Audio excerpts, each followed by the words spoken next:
হে hi everyone, আমি পূর্ণিমা। তো কেমন আছো তোমরা সবাই? অনেকদিন পর তোমাদের সাথে একটা নতুন ব্লগ নিয়ে চলে আসলাম। আমাদের বাড়ির পাশে হচ্ছিল গণেশ পুজো, তো আমরা গেছিলাম গণেশ পুজোতে অঞ্জলি দিতে। এই দেখো আমার বান্ধবীরাও চলে এসেছে। পুজো দিতে যাচ্ছি তো খালি পায়ে হেঁটে হেঁটে যেতেই হবে। আর সেদিন পড়েছিল প্রচণ্ড গরম, পা একদম জ্বলে যাচ্ছিল হাঁটতে হাঁটতে।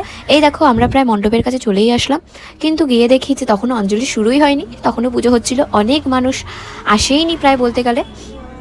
তারপরে আমাদের যে প্রসাদ থালাটা সেটা ঠাকুরের ওখানে রেখে দেই। এই দেখো গাইস, আমার সুন্দর সুন্দর দুটো বান্ধবী। তোমরা যদি আরো সুন্দর সুন্দর বান্ধবী দেখতে চাও আমার ব্লগে, তাহলে দেরি না করে আমাকে সাবস্ক্রাইব অ্যান্ড ফলো করে নাও। এটা তেমন কিছু না, আমার বান্ধবী নতুন শাড়ি পরছে তো তাই এরকম করছে আর কি। তারপরে আমরা চলে যাই মণ্ডপের ওখানে, গিয়ে দেখি যে অঞ্জলি শুরু হয়েছে কিনা। তখনও শুরু হয়নি, তখনও পুজো চলছিলই। প্রায় অনেকক্ষণ অপেক্ষা করার পর শেষমেশ অঞ্জলি শুরুই হয়ে যায়। আর তারপরে অঞ্জলি শেষে আমরা চন্নামিত্তা খেয়ে উপোস ভাঙি। আর এতক্ষণ যারা যারা তোমরা আমার ভিডিওটা দেখেছো তাদেরকে অনেক অনেক ভালোবাসার। আমাদেরকে কেমন লাগছে অবশ্যই